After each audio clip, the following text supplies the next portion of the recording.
itu sangat ngeri. Di mana Dajjal akan turun membawa gunung emasnya. Tangan kanan dan tangan kirinya mengeluarkan air dan api. Siapa yang meminta kesembuhan disembuhkannya. Orang yang mati dihidupkannya. Orang yang minta kaya dikayakannya. Sekarang sudah ngeri teman-teman. Umat akhir zaman di mana orang sekarang ketika lagi sakit hanya berpikir bagaimana yang penting sembuh. Nggak berpikir itu sembuhnya dengan cara yang benar atau tidak, sesuai tuntunan agama atau tidak. Yang penting sembuh. Orang kalau lagi sakit, hilang akal sehatnya, dalam mindsetnya hanya berpikir yang penting sembuh. Inilah orang-orang yang sudah terkena fitnah Dajjal laknatullah alaih. Kenapa? Dajjal belum wujud di depan mata. Namun iman sudah digadaikan hanya gara-gara kepengin sembuh. Iman digadaikan hanya gara-gara kepengin sembuh. Bahkan ketika ditawarkan produk-produk instan atas nama minyak ruqyah, garam ruqyah, segala sesuatu yang memakai nama ruqyah, seakan-akan ini adalah tuntunan agama, ini adalah pengobatan yang syar'i.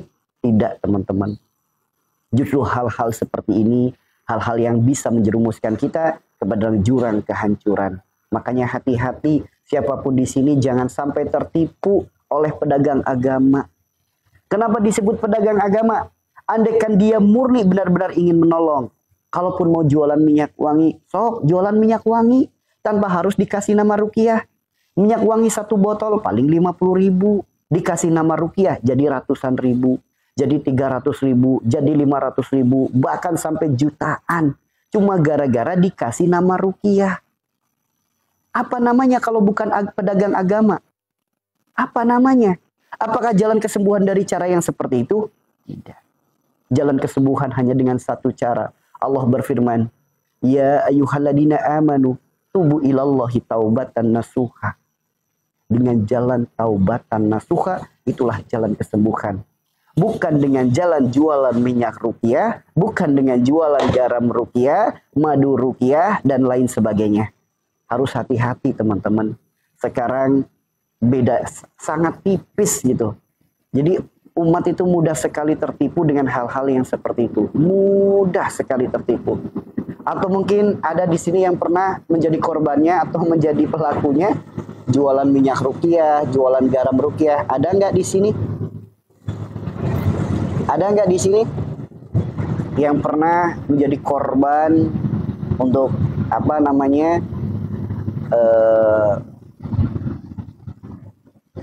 menjadi korban dalih agama? Pernah ada di sini? Ada. Pernah jadi korbannya.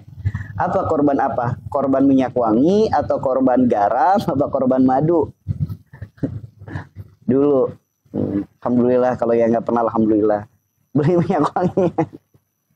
Apalagi yang katanya ini kosmetik, sudah didoakan, sudah diruqyah, udah dikasih ijazah, di mana siapapun yang membeli kosmetik ini nanti aura positifnya akan terpancarkan sebagai pelancar rizkinya. Ini oknum pedagang agama. Hati-hati teman-teman, hati-hati. Makanya zaman sekarang itu Masya Allah, ngeri, ngeri teman-teman. Itulah kenapa Rasulullah sampai nangis-nangis detik-detik sekaratul mautnya. Beliau memanggil kita ummati, ummati, ummati. Kita umatnya yang dipanggil. Kenapa? Saking khawatirnya dengan kondisi kita di akhir zaman. Rasulullah berpesan, berwasiat, berpegang teguhlah pada Al-Quran dan sunnahku. Ya. Berpegang teguhlah pada Al-Quran dan sunnahku. Kemudian Rasulullah juga berpesan agar apa? Perbanyak doa agar terhindar, terlindungi dari fitnah Dajjal laknatullah alaih. So, selama ini mungkin teman-teman sudah banyak doa minta agar diberikan perlindungan dari fitnah Dajjal laknatullah alaih. Wujud nyatanya fitnah Dajjal itu seperti apa? Sekarang udah banyak sekali di antara kita yang sebetulnya sudah terkena fitnahnya Dajjal. Di mana di saat lagi sakit, yang penting sembuh. Nggak peduli jalan sembuhnya seperti apa. Ini ciri-ciri orang yang sudah terkena fitnah Dajjal. Kenapa? Dajjal akan datang membawa gunung emasnya. Tangan kanan dan tangan kirinya mengeluarkan air dan api. Siapa yang sakit sembuh. Siapa yang pengen kaya, kaya. Bahkan orang mati bisa hidup kembali. Itu fitnahnya Dajjal. Zaman sekarang orang ketika lagi sakit, yang penting sembuh. Nggak peduli jalan sembuhnya seperti apa. Baik itu secara syariat agama atau tidak, bagi dia udah nggak peduli. Meskipun melakukan kesesatan pun bagi dia nggak peduli. Yang penting mindsetnya, yang penting sembuh. Begitupun sama di saat sedang sulit atau usaha sedang sepi, dagangan sedang sepi, yang penting laris. Nggak peduli jalan larisnya seperti apa, sesuai syariat agama atau tidak. Bahkan ia rela melakukan kemusyrikan. Nih ciri-ciri orang yang sudah terkena fitnah Dajjal laknatullah alaih. Apalagi di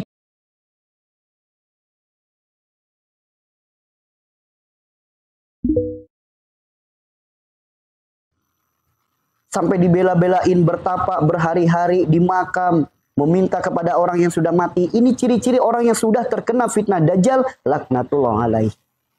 Menghalalkan segala cara. Nauzubillah teman-teman. Dajjal belum turun saja iman sudah digadaikan. Apalagi kalau Dajjalnya udah wujud depan mata, nggak mungkin bisa menolak.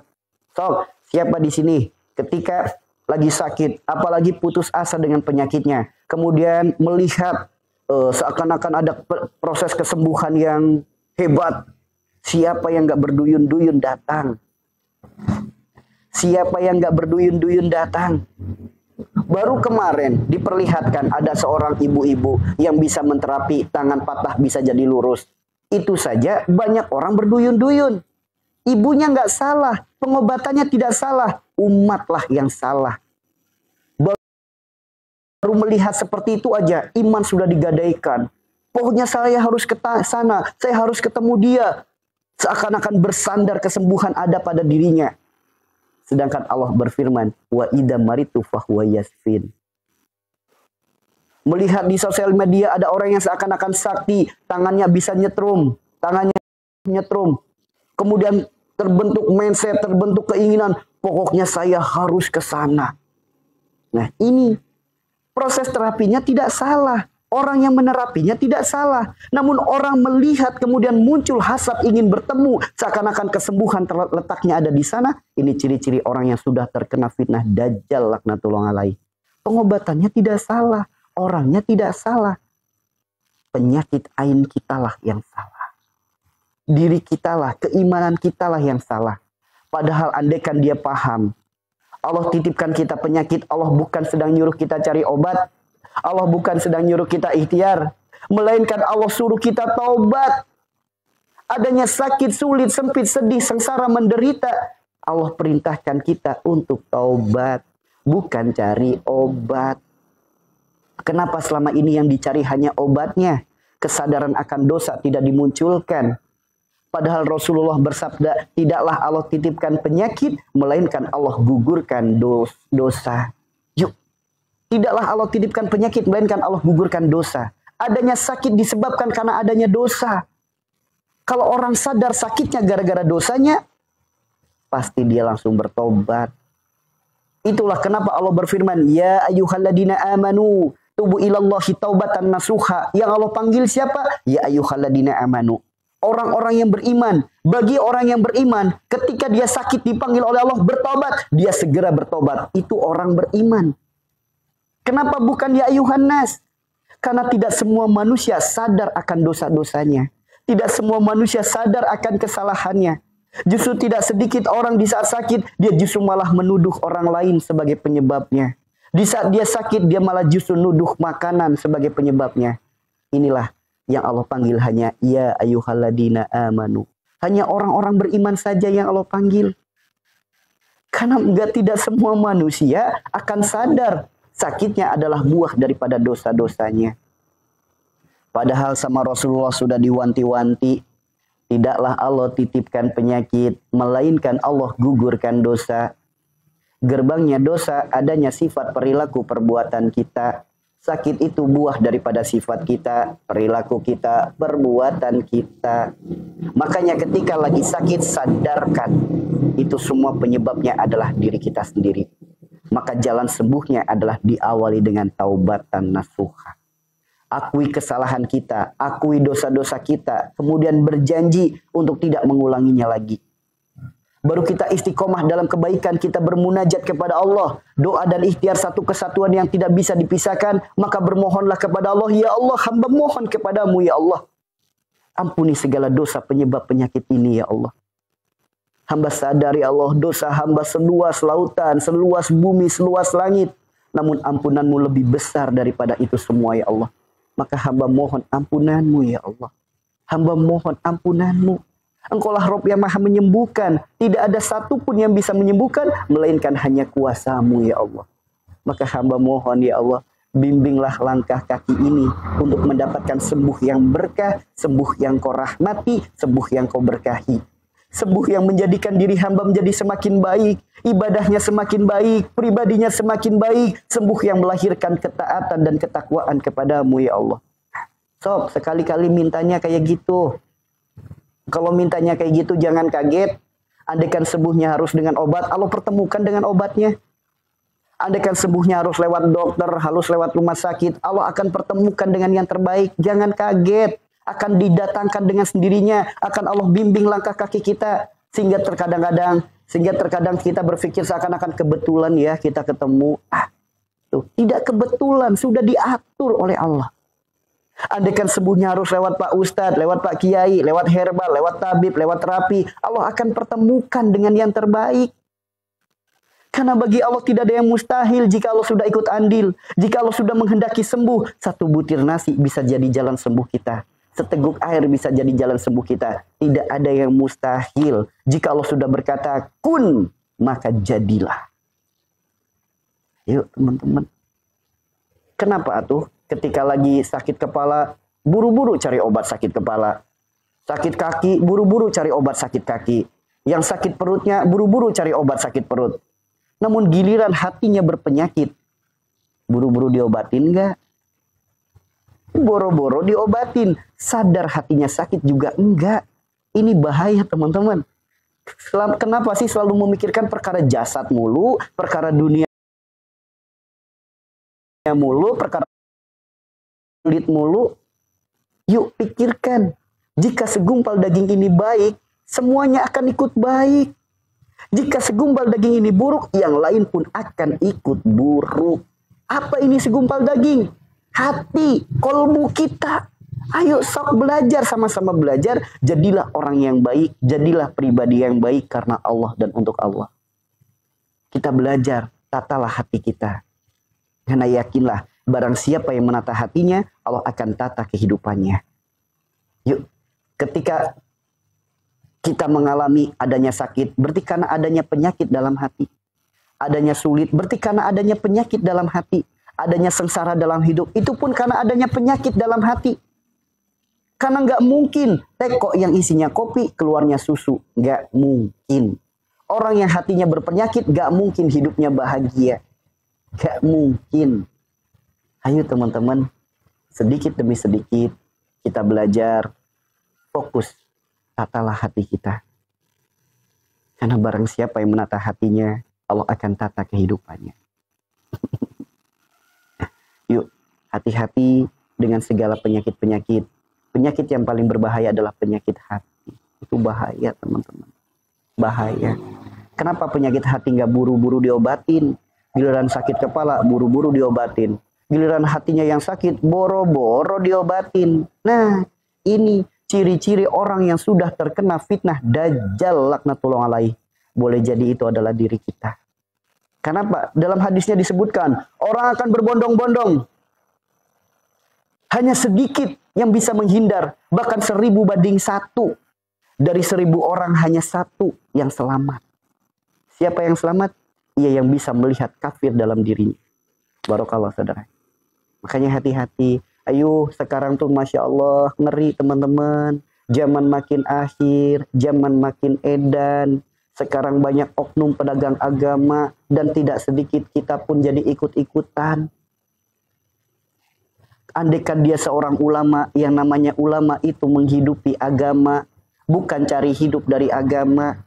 Allah sudah melarang memperjualbelikan ayat Al-Quran. Allah sudah melarang memperjualbelikan doa. Allah sudah melarang memperjualbelikan agama. Zaman sekarang agama dijual bebas dan anehnya organisasi yang dibentuk untuk menghalalkan segala sesuatu yang ada dalam negeri ini seakan-akan diam dan bungkam. So, minyak wangi 1 botol 50.000. Dikasih nama minyak ruqyah. Berapa? ratusan ribu, bahkan sampai jutaan. Dia jualan minyak wangi, apa jualan agama? Kalau dia seorang ulama, dia harusnya rangkul. Dia berikan peringatan bahwasanya sakit itu sebabnya adalah dosa. Maka sadarkan akan segala dosa-dosanya. Dari sifat perilaku perbuatannya lah itu penyebab penyakitnya. Bukan malah ujug-ujugnya dikasih jadi aji mumpung, jualan agama. Garam 1 kilo paling 8.000, dikasih nama ruqyah jadi ratusan ribu. Apa namanya kalau bukan pedagang agama? Sok teman-teman kalau nggak percaya tanya deh ke ustadz-ustadznya. Tanya pula, kalau nggak paling praktis sekarang, tanya ke Mbak Google, tanya aja. Apa sih hukum meminta di ruqyah? Allah mengharamkan, bahkan tidak akan mencium aroma bau surga. Tuh teman-teman. Sekarang ruqyah diperjualbelikan. Nauzubillah, teman-teman, nauzubillah. Ya, nauzubillah. Ya makanya hati-hati ya. Semoga yang ada di room ini sedikit demi sedikit tercerahkan, sedikit demi sedikit diberikan kepemahaman. Sembuh itu milik Allah. Pertolongan itu milik Allah. Allah di mana? Allah berfirman, aku dekat, sedekat urat nadimu. Kenapa ada Allah yang maha segala-galanya, maha dekat, tidak didekati? Sedangkan sesuatu yang gak bisa ngasih jaminan sembuh, Anda dahulukan. Inilah kesalahannya teman-teman. Inilah letak kesalahannya. Makanya hayu udah stop Jangan percaya lagi dengan hal-hal yang kayak gitu. Itu hanya oknum pedagang agama. Ya, itu hanya oknum pedagang agama, hanya jualan agama. Hanya jualan agama. Yuk, iman jangan sampai tergadaikan cuma gara-gara pengen sembuh dari sakit. Sekarang coba usaha lagi sulit, warung lagi sepi, pola pikirnya primitif. Wah, ini gara-gara dipagerin, gara-gara diguna-guna, gara-gara disantet. Ini pola pikir primitif. Bagaimana mungkin SDM-nya akan berkembang?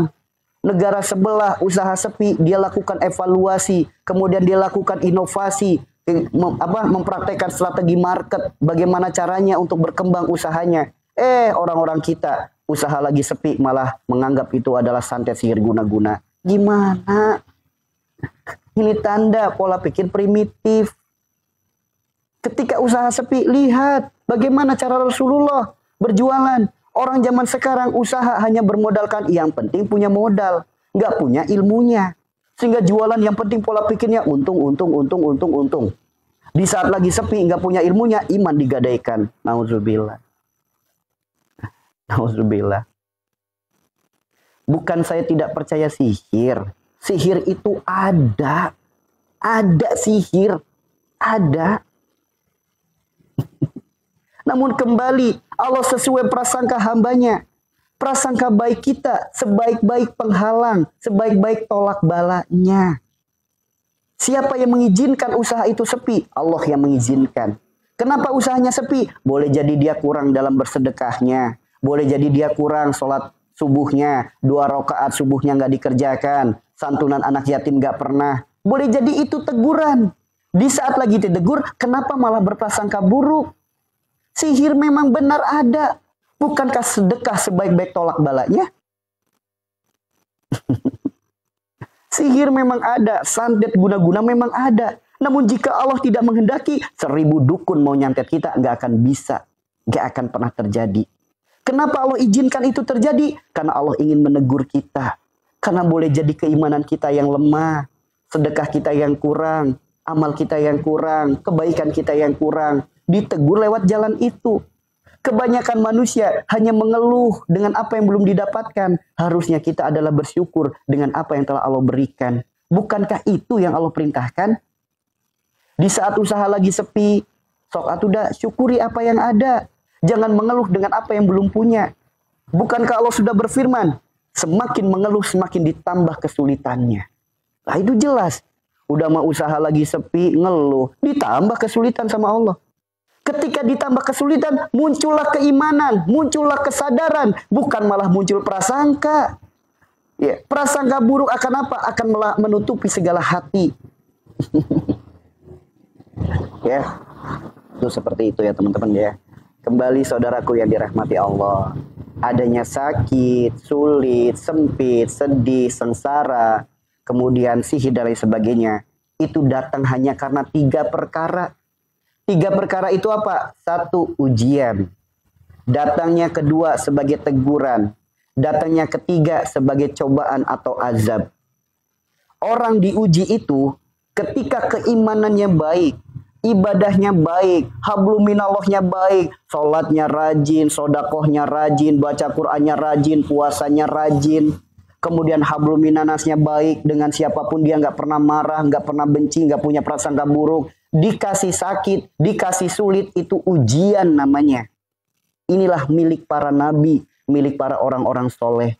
Adanya sakit, sulit, sempit, itu bagian daripada ujian. Sedangkan yang kedua, kategorinya teguran.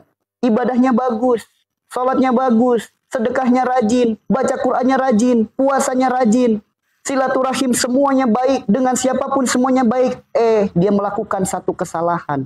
Entah kesalahan itu berprasangka buruk kepada orang, atau mungkin menghujat makanan, atau mungkin membunuh makhluk Allah tanpa menyebut asmanya. Melakukan satu kesalahan, dikasih sakit, sulit, sempit, itu teguran namanya, karena melakukan kesalahan. Sedangkan ada orang sholat 5 waktu boro-boro, sekalinya sholat buru-buru, sedekah nggak pernah, zikir nggak pernah, baca Quran nggak pernah, puasa nggak pernah, dengan siapapun banyak masalah, dengan tetangga banyak masalah, dikasih sakit, azab namanya. Ya, pahami teman-teman. Oke? Iya, makanya saudaraku, atas nama Hazel, dengarkan dulu ya, dengarkan dulu. Yang disebut menjual ayat-ayat Allah itu apa? Ayo, makanya inilah pentingnya mendengarkan sebelum berkomentar. Jangan sampai nafsu dalam diri kita menjadikan lalat dalam sebuah hidangan. Dengarkan, kalau mendengarkannya dengan hati, insya Allah merasuk ke dalam hati. Kalau mendengarkannya dengan nafsu, akan melahirkan pro kontra. Yuk, dengarkanlah dengan hati, saudaraku. Simak dulu penjelasannya. Ya, ruqyah itu memang pengobatan yang sangat dianjurkan. Namun dalam hadis juga disebutkan, orang yang minta diruqyah, tidak akan mencium aroma bau surga. Kalau memang dia seorang peruqyah yang benar-benar syar'i, apapun penyakit yang terjadi pada pasiennya, dia akan kembali memberikan solusi yang melahirkan ketenangan, memberikan solusi menjadikan jalan keluar terbaik, bukan malah melahirkan prasangka buruk. Peruqyah yang benar-benar syar'i, ketika dia melihat memang betul sakitnya gara-gara santet sihir guna-guna, tidak akan mungkin dia menyampaikan sakitnya si pasien gara-gara santet. Kenapa? Karena ketika dia menyampaikan, ibu, ini ibu gara-gara ada kodam, ada sihir, ada buhul. Secara otomatis pasiennya akan muncul prasangka buruk. Dari prasangkanya buruk, dia ceritakan ke pasangannya, dia ceritakan ke keluarganya, dia ceritakan ke saudaranya. Berapa banyak orang yang berprasangka buruk? Ingat, prasangka buruk adalah penutupnya hati, hijabnya hati. Hati adalah perantara hubungan kita dengan Allah. Hati adalah satu-satunya alat komunikasi kita dengan Allah. Andaikan dia seorang ulama yang benar-benar ulama, peruqyah yang benar-benar seorang peruqyah, apapun yang terjadi pada pasiennya, dia akan menyampaikan keimanan, akan merubah dari keburukan menjadi kebaikan, bukan malah menakut-nakuti. Kalau dia memang betul itu hanya gitu gara-gara santet, ia bersihkan santetnya tanpa ia unjuk gigi kepada pasiennya. Tanpa ia menakut-nakuti pasiennya. Kalau memang itu benar-benar santet, bersihkan kalau memang dia bisa. Jangan justru malah membuka prasangka buruk. Bukankah 3 perkara, salah satunya prasangka buruk yang tidak akan mungkin orang ketika masih memiliki prasangka buruk, gak bakalan mungkin penyakitnya sembuh. Ketika ada orang, ucapannya menjadikan prasangka buruk, Allah berfirman, yuwaswisu fi sudurinas minal jinnati wanas. Dari mana datangnya waswas? Dari jin dan dari manusia. Tuh teman-teman. Ya, paham gak di sini? Peruqyah, silakan, bagus, lanjutkan. Jadilah peruqyah yang benar-benar peruqyah, yang memberikan solusi, yang menjadikan jalan keluar terbaik sesuai tuntunan agama, bukan malah memunculkan prasangka buruk. Kalau memang benar orang tersebut sakit gara-gara santet sihir guna-guna, cukup ia lakukan sendiri, bahasanya cukup ia telan sendiri. Itu kalau dia benar-benar seorang ulama. Ya, paham di sini?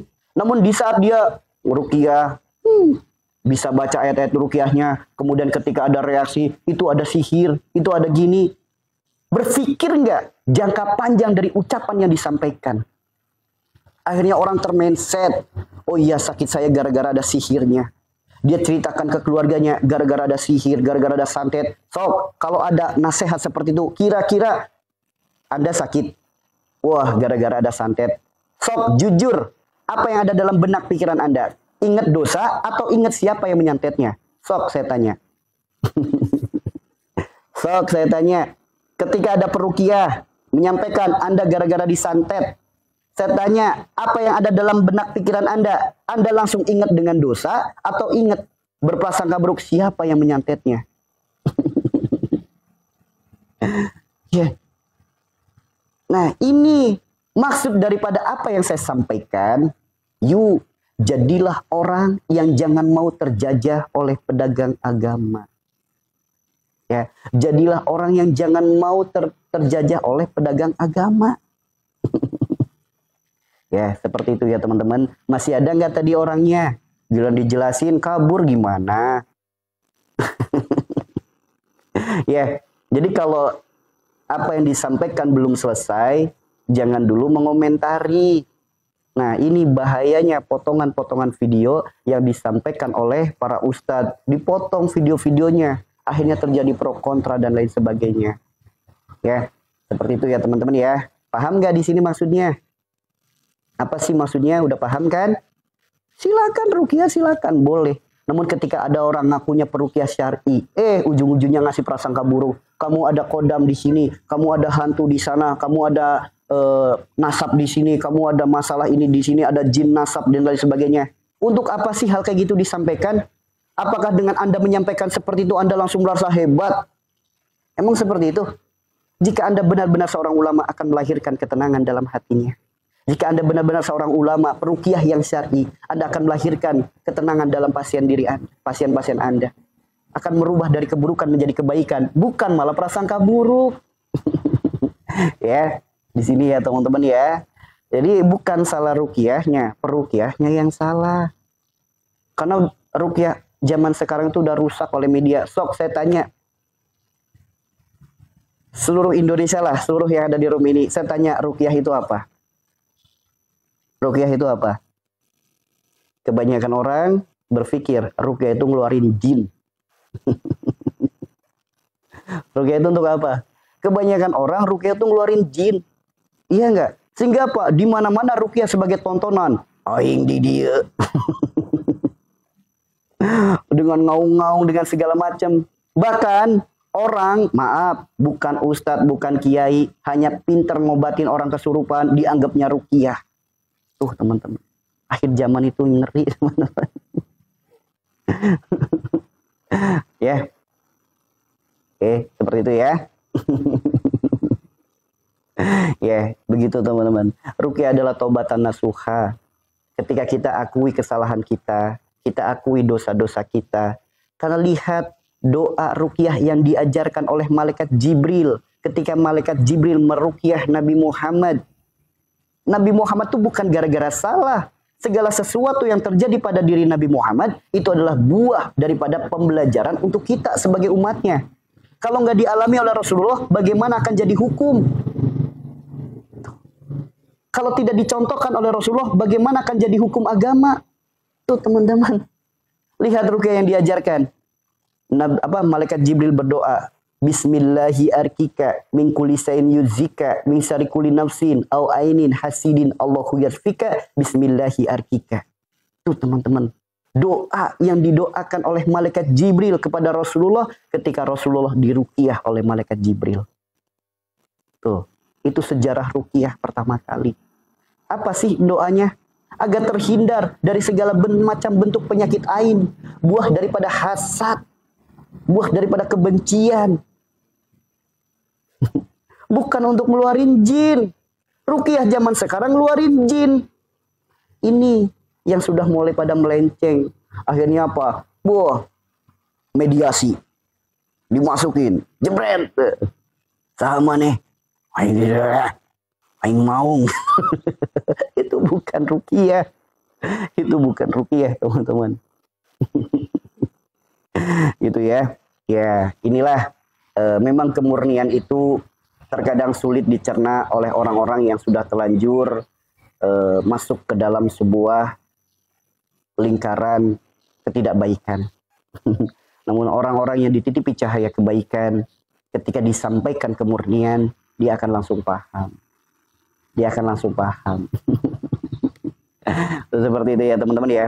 Ruqyah mandiri itu jauh lebih baik daripada minta diruqyah. Minta diruqyah sok kalau nggak kalau nggak percaya, tanya aja kepada peruqyah. Kalau nggak pengen cepet deh, browsing aja.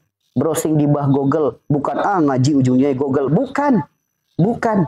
Bukan ngaji di Google. Bukan. Ini untuk pembuktian. Silakan browsing. Hukum minta diruqyah. Sok dibuka. Di situ hadisnya banyak. Bahkan hadis kursinya juga ada. Sok. Kalau Anda tanya ke Ustadz, belum tentu Anda ketemu langsung dengan Ustadznya. Sekarang buka di HP. Yuk. Buka di Google, ya, bukan berarti ujung-ujungnya Ustadz Google, bukan. Ini untuk mempermudah aja. Sok di sini ditulis hukum meminta diruqyah, biar teman-teman paham. Hadisnya banyak, hadis kursinya ada. Salah satunya apa? Tidak akan mencium aroma bau surga. Tuh teman-teman. Nah, lantas gimana ruqyah yang benar? Ruqyah mandiri itu jauh lebih baik daripada minta diruqyah. Beda halnya lagi ketika kita berobat atau datang ikhtiar, pengen nyari sembuh, datangnya kita ke ustadz, datangnya kita ke kiai. Kita minta solusi. Nah, tiba-tiba si ustadz kiainya meruqyah. Nah, itu nggak masalah.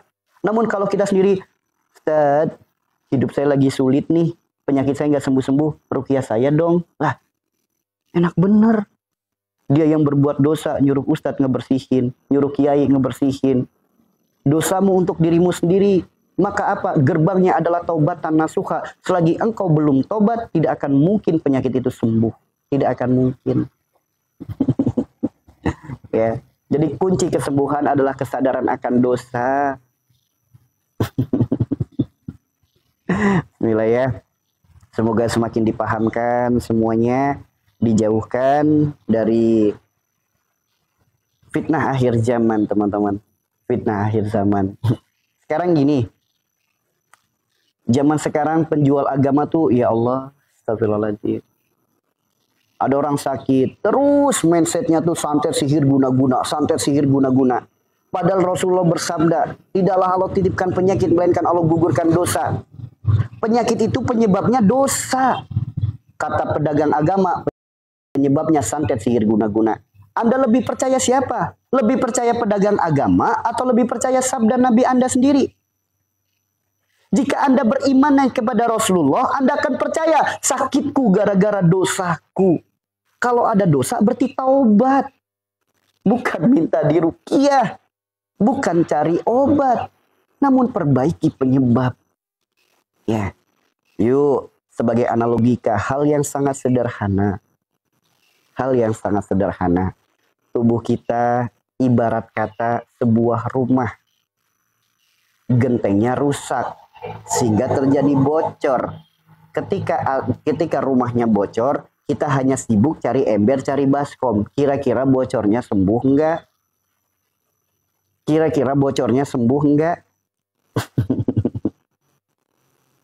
Amin. So, genteng rusak, atapnya bocor. Ketika bocor hanya sibuk cari ember, cari baskom. Kira-kira dengan kita cari ember, cari baskom, kira-kira bocornya sembuh enggak?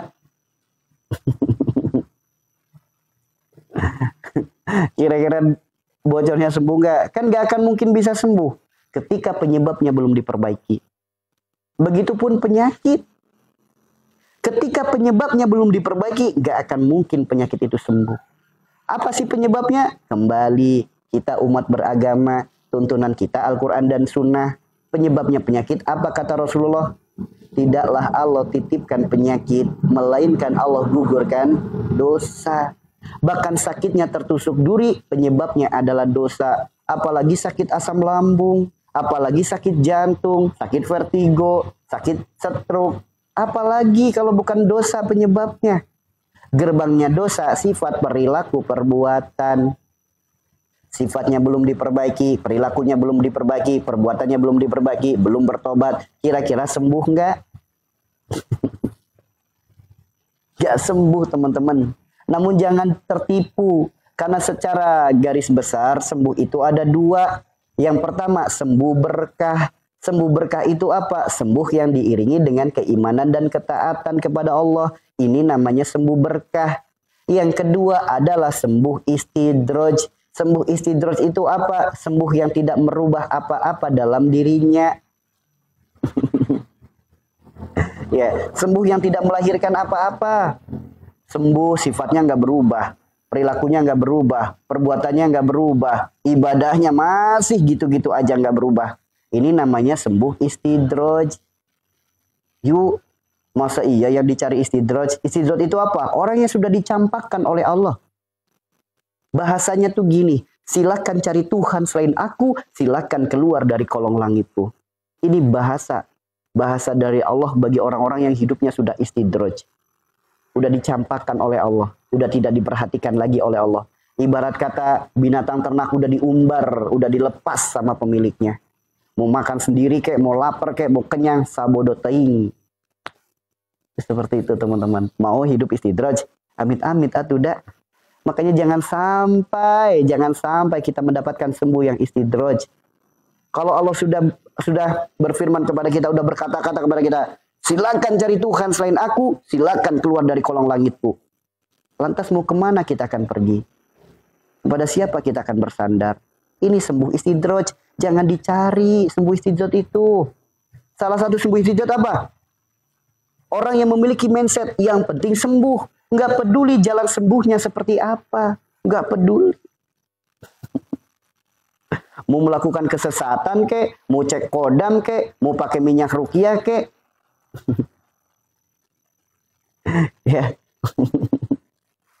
Tuh, makanya hayu jemputlah sembuh dengan sembuh yang berkah. Sembuh berkah itu apa? Sembuh yang diiringi dengan keimanan dan ketaatan kepada Allah. Itu baru sembuh berkah. Hidupnya jadi berkah. Sok, pernah? Mungkin teman-teman pernah melihat. Ada orang sakit. Yang sakit satu. Yang nganterin sekeluarga. Begitu datang, jadi berkah sekeluarga. Jadi saling minta maaf dan memaafkan.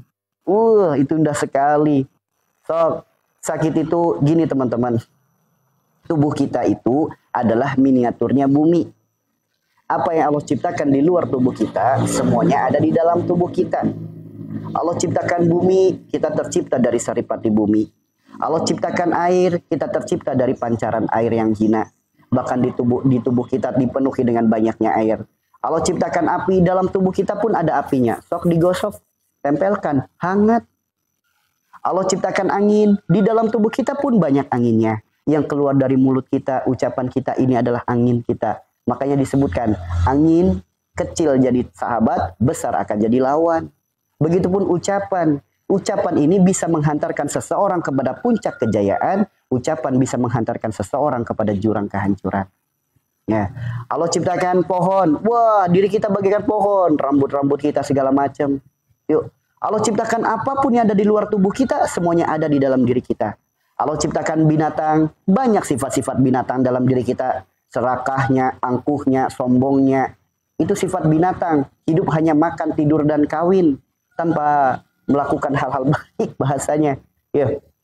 Apalagi, semua apa yang Allah ciptakan di luar tubuh manusia, semuanya ada dalam diri manusia.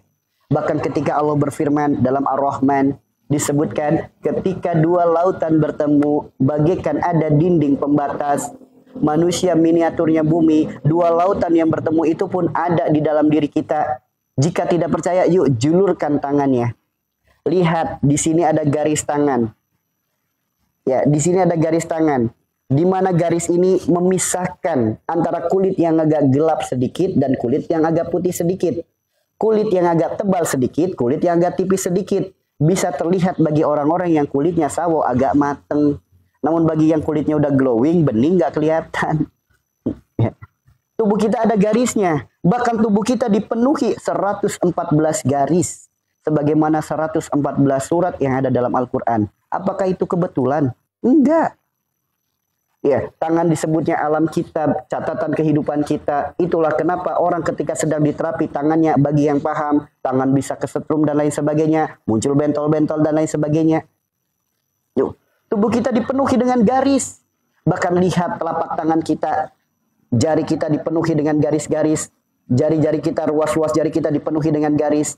Dari kelingking sampai ibu jari, jumlah garisnya, titiknya ada 33. Sebagaimana 33 kalimat tasbih. Bahkan telapak tangan kita dipenuhi dengan garis. Ada garis membentuk angka Arab. Ini angka 8, ini angka 1. Ini juga sama. Ini angka 1, ini angka 8. 18, 81. Di jumlah berapa? 99. Sebagaimana 99 Asmaul Husna.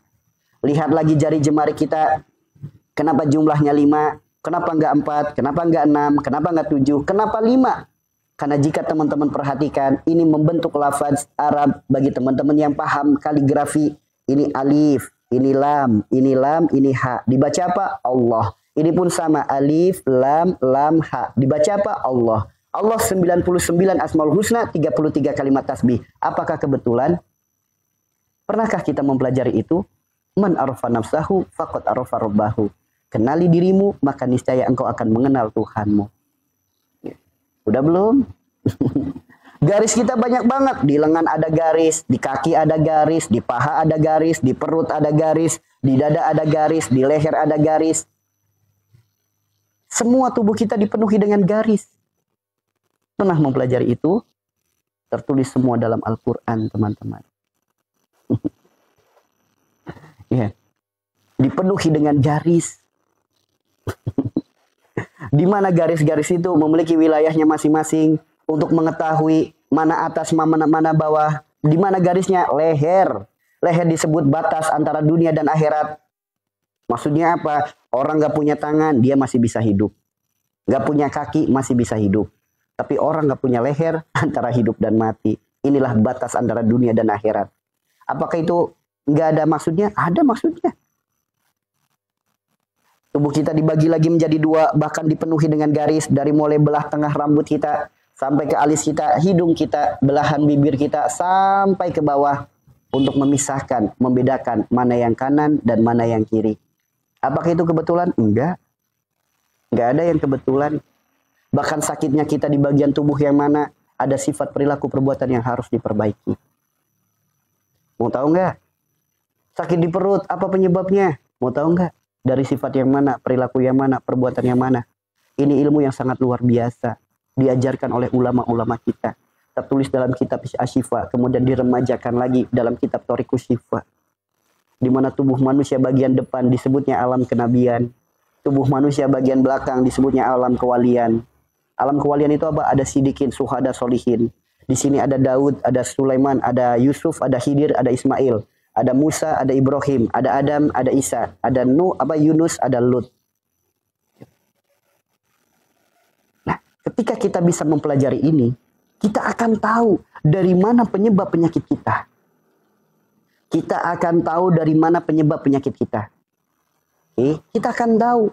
Bukan lagi berprasangka, tapi akan tahu penyebab penyakit kita itu apa. Sehingga kalau udah tahu penyebabnya, perbaiki, pasti sembuh, teman-teman. Ibarat kata atapnya rusak, gentengnya rusak, di kamar ada yang bocor. Kita udah tahu penyebabnya, atapnya yang rusak, perbaiki atapnya, sembuh bocornya. Begitupun sama, kalau kita udah tahu penyebab penyakit kita, penyebabnya diperbaiki, maka sembuh penyakitnya. Sembuh penyakitnya. Yuk, teman-teman, jika teman-teman merasa room ini bermanfaat, jangan lupa support bersama-sama. Klik love orange-nya. Kemudian jangan lupa di tap-tap. Bismillah. Semoga bisa sampai di 300.000 tap-tap. Jika teman-teman merasa room ini bermanfaat, ayo kita bagikan bersama-sama. Kenapa? Karena boleh jadi di luaran sana banyak orang-orang yang sedang putus asa dengan penyakit-penyakitnya. Bismillah. Semoga dengan adanya bergabungnya dengan room ini menjadikan jalan hidayah, jalan kesembuhan yang berkah, sembuh yang diiringi dengan keimanan dan ketaatan, sembuh zohiron, sembuh wabatinan. Sembuh lahirnya, sembuh batinnya. Yuk bersama-sama kita bagikan.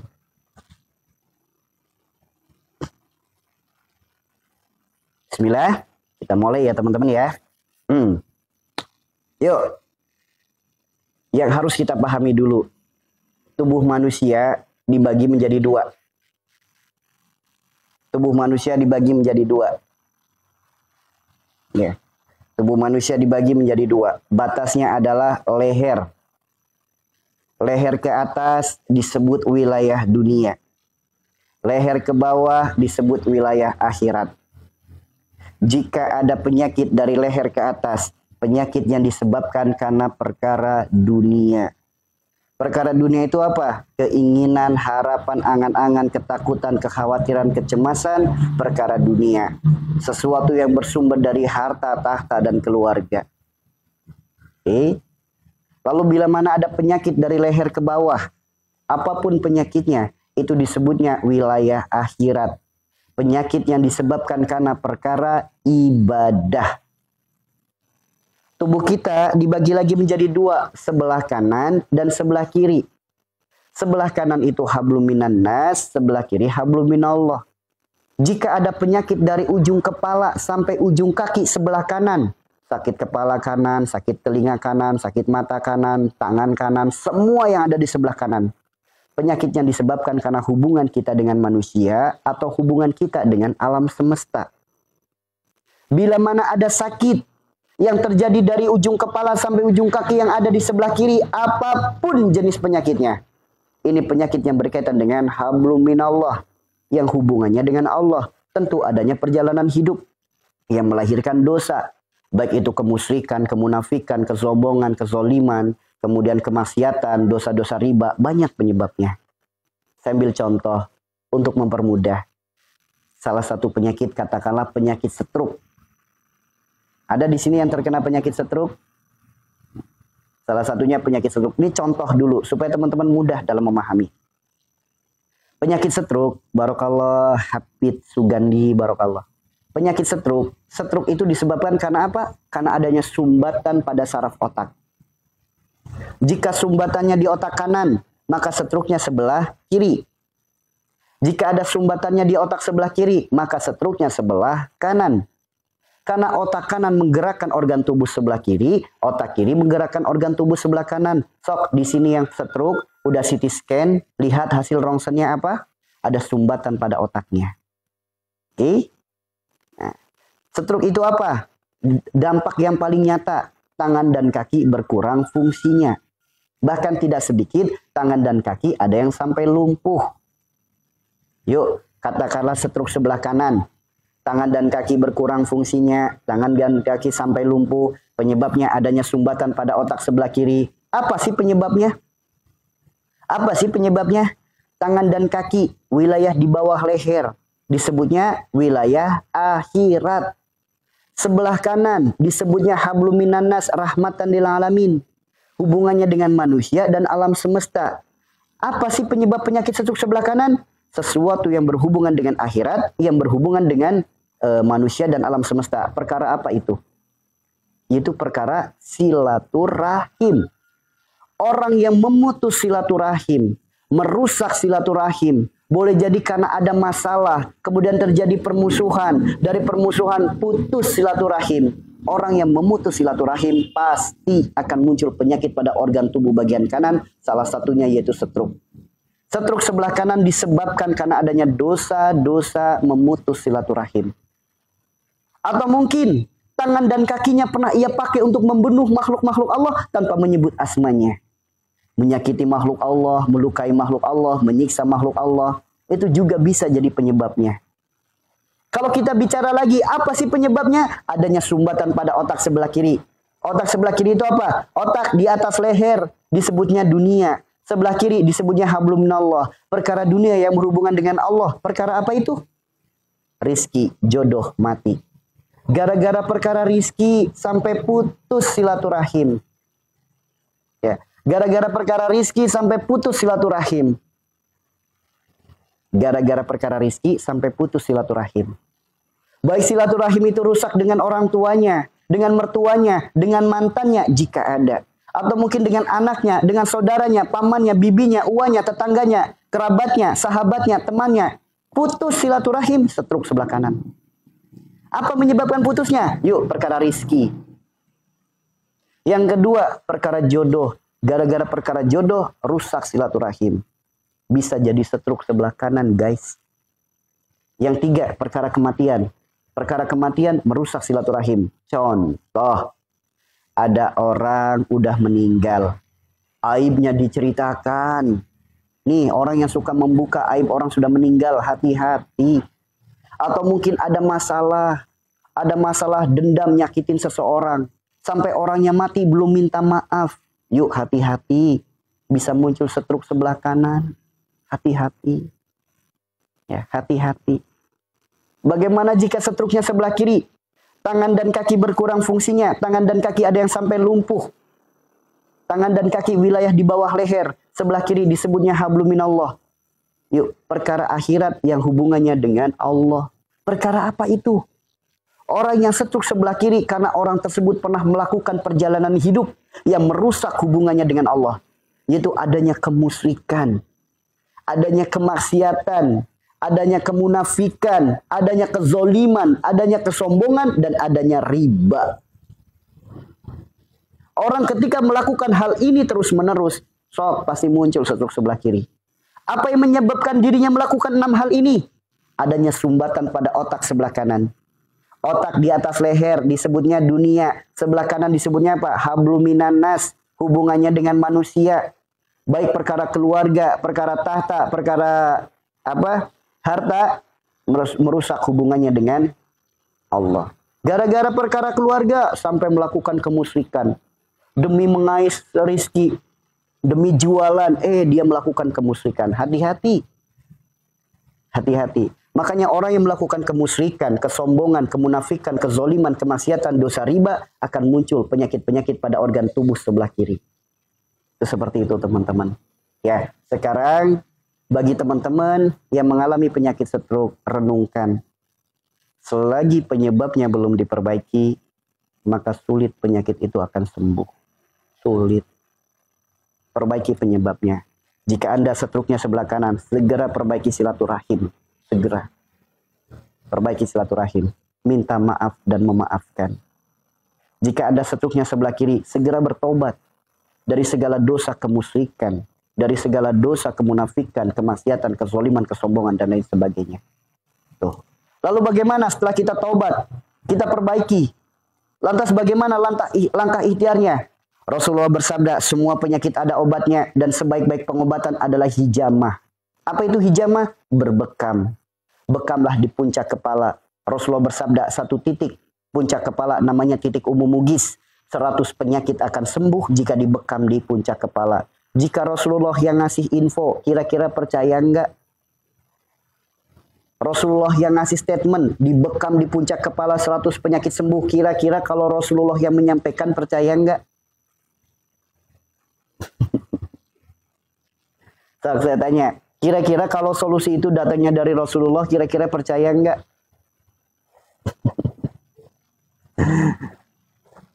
Harus percaya.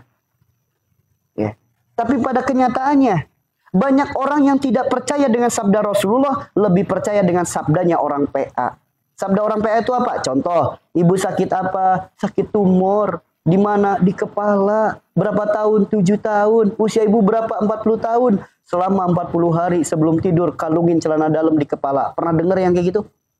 Yang kayak gitu banyak banget yang percaya. Sedangkan Rasulullah memerintahkan dia berbekam. Sedikit yang percaya. Ini bukti fitnah Dajjal itu ngeri, teman-teman. Ya, ini bukti fitnah Dajjal itu ngeri. Ya. Iya, karena banyak fitinya. Ibu sakit apa? Sakit ini. Kalungin celana dalam. Ibu kenapa? Usaha saya sepi. Rendem celana dalam. Astagfirullahaladzim.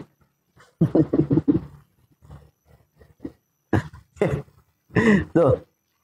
Sabda nabinya nggak dipercaya. Sabda orang PA dipercaya. Ini bukti betapa lemahnya keimanan. Nauzubillah, nauzubillah. Ada lagi. Kalau pengen sembuh, suruh minum air kencingnya sendiri katanya. Nauzubillah, teman-teman. Ayo dirubah tuh dah, dirubah. Imannya jangan sampai digadaikan. Cuma gara-gara pengen sembuh dari penyakit, iman digadaikan. Nauzubillah teman-teman. Pernah dengar? Pernah muncul di video teman-teman? Pengen dagangan laris, tunduk celana dalam. Pernah dengar yang kayak gitu? Nauzubillah. Rasulullah pengen dagangan laris, jangan lupa 2 rakaat sebelum salat subuh. Dah, 2 rakaat sebelum salat subuh nggak dikerjakan, ngerendam celana dalam dikerjakan. Ih, itu gimana orang yang kayak gitu? Ya, makanya lucu ya teman-teman ya. Lucu, astagfirullahaladzim. Astagfirullahaladzim. Ya. Tuh, makanya hati-hati ya teman-teman ya. Hati-hati, jemputlah sembuh dengan sembuh yang berkah. Sembuh yang diiringi dengan keimanan dan ketaatan kepada Allah. Yuk, jemputlah sembuh dengan sembuh yang berkah. Sembuh yang dicontohkan oleh para nabi, sembuh yang bersumber dari Al-Quran dan Sunnah. Karena kita adalah umat yang beragama, maka ikuti aturan agama kita. Kalau Anda bukan orang beragama, silakan pakai cara yang lain. Saya hanya mengajak orang-orang yang merasa dirinya beragama, merasa dirinya memiliki iman, merasa dirinya butuh agama. Maka ayo, jemputlah pertolongan Allah dengan cara-cara yang diajarkan oleh agama kita. Karena baik kata Al-Quran halal untuk kita, jangan kata Al-Quran haram bagi kita. Hidup itu mudah, tinggal ikutin agama atau mau melanggar hukum agama. Mudah, jika ikutin aturan agama, dampaknya akan kebaikan. Jika melanggar hukum agama, dampaknya akan keburukan. Tinggal pilih. Makanya benar, hidup adalah pilihan. Tinggal pilih, mau ngikutin yang baik atau mau ngikutin yang PA. Itu aja teman-teman. Ya, ya, makanya hati-hati ya teman-teman ya. Ya, dan sangat lucunya, justru lembaga yang ditunjuk oleh negara, namanya MUI, itu justru malah membiarkan hal-hal yang seperti itu. Nggak ada tindakan-tindakan yang tegas gitu. Bahkan ada orang-orang yang ya begitulah. Nauzubillah ya teman-teman ya. Kenapa? Kalau penyebab ngeluarin benda aneh dari tubuh itu apa? Mohon solusinya. Ngeluarin benda aneh dari tubuh. Misal dari hidung nih, saya keluarin benda. Wah, keluar minyak wangi guys.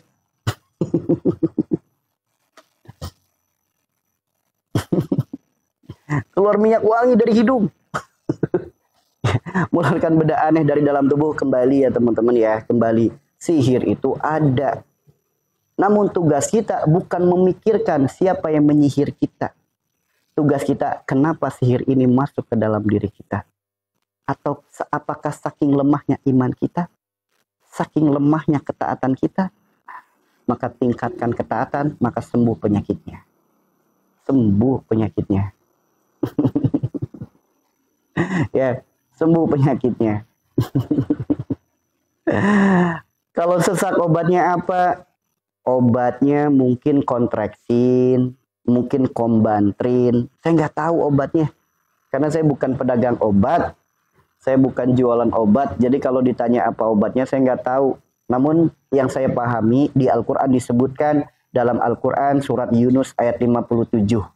Ya ayuhan nas, qad ja'atkum mau'idhatun mir rabbikum wa syifaa'un lima fis sudur wa huda wa rahmatul lil mu'minin. Hai manusia, ya, telah datang kepadamu obat segala penyakit yang ada dalam dadamu, obat segala masalah dalam kehidupanmu. Apa itu obatnya? Al-Qur'anul Karim. Nah, makanya saya kalau ditanya obat, apa obatnya? Al-Qur'an. Karena jelas itu petunjuk dari Allah, obatnya adalah Al-Qur'an. Ya. Kemudian Allah berfirman dalam Al-Quran surat An-Nahl ayat 69.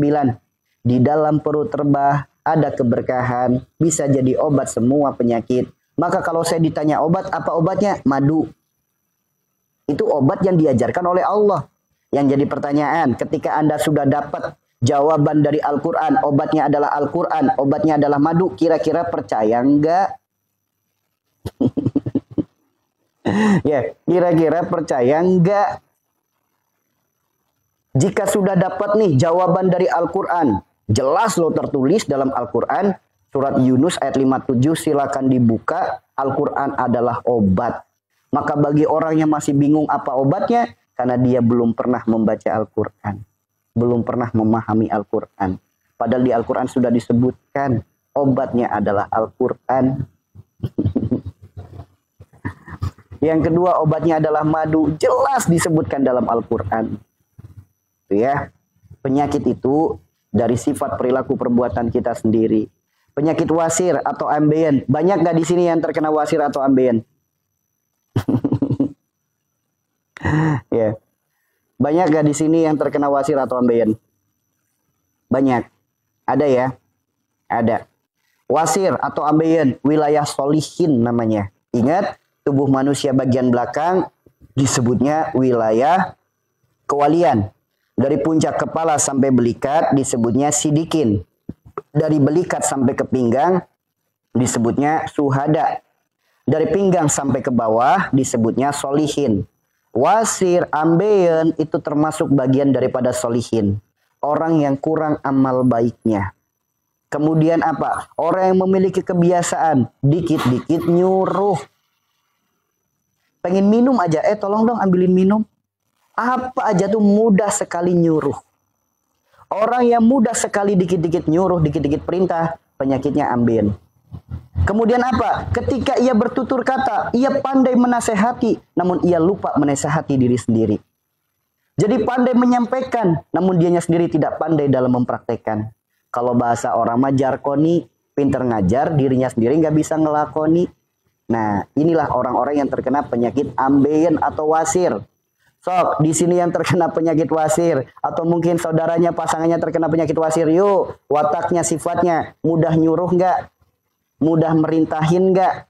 Kemudian pandai banget kalau nasehatin. Namun dirinya sendiri tidak pandai menasehati dirinya sendiri. Yuk, pandai menyampaikan kebaikan. Namun dirinya sendiri tidak pandai dalam mempraktekkan. Atau bahasanya jarkoni. Pinter ngajar nggak bisa ngelakoni. Ya. Makanya kalau sifat itu masih ada, ambeiennya akan tetap ada.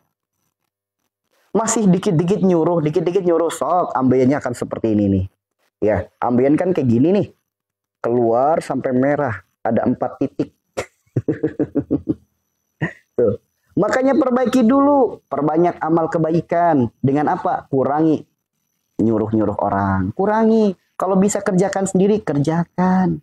Jangan nyuruh-nyuruh mulu. Pandai-pandailah, bukan hanya nasehatin orang lain, nasehatilah diri sendiri. Nah, perbaiki itu. Ketika sambil sering berjalan waktu sambil diperbaiki, lakukan terapi. Namanya apa? Terapi duduk.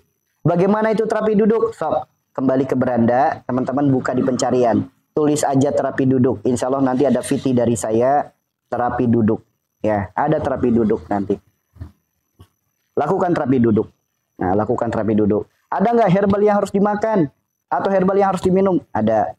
Disebutkan dalam kitab Tibun Nabawi. Bentar ya, saya ambil kitabnya. Biar teman-teman percaya. Jadi solusi sehat, solusi sembuh yang ada di room ini bersumber dari Al-Quran, bersumber dari sunnah. Tinggal ke teman-temannya saja, percaya atau tidak. Ya.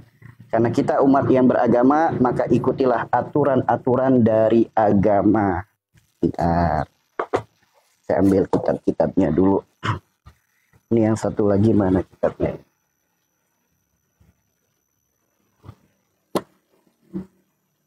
Bentar.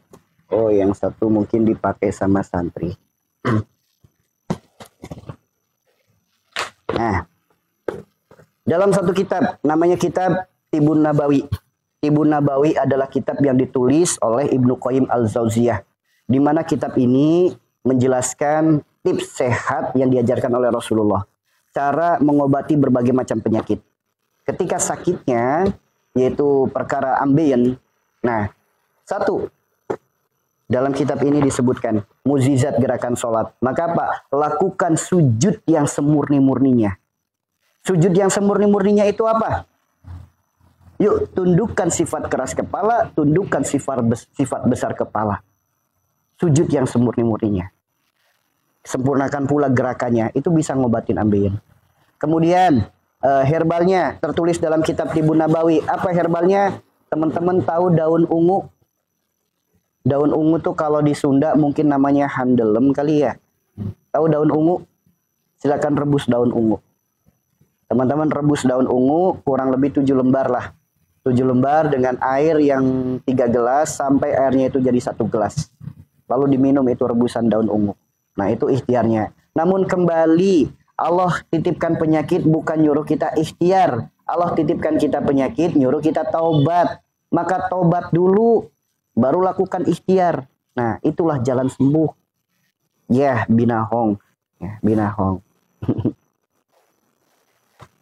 Kelingan minum daun ungu, kebanyakan mungkin. Jangan salah loh ya, daun ungu bukan asal bentuknya ungu, bukan. Ada namanya binahong atau handelem atau banyak sih namanya. Ya. Tuh. Binahong. Bentar ya. Kalau saya sih taunya daun ungu gitu aja. Karena di daerah teman-teman mungkin namanya berbeda. Ya. Oh gitu. Daun ungu.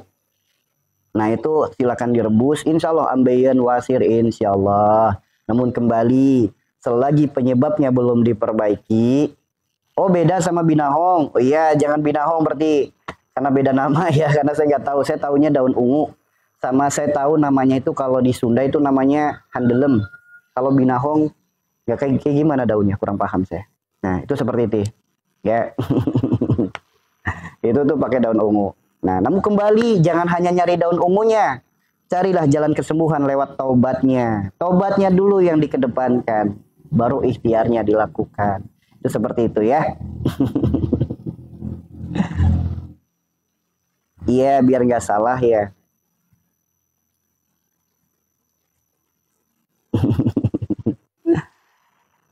Kalau saraf kejepit itu wilayah pinggang. Bentar ya. Yuk teman-teman, jika teman-teman merasa room ini bermanfaat, jangan lupa supportnya dengan tap-tapnya. Kemudian jangan lupa supportnya untuk dibagikan love orange-nya. Bismillah. Semoga menjadi kebaikan keberkahan untuk banyak orang. Bentar. Yuk.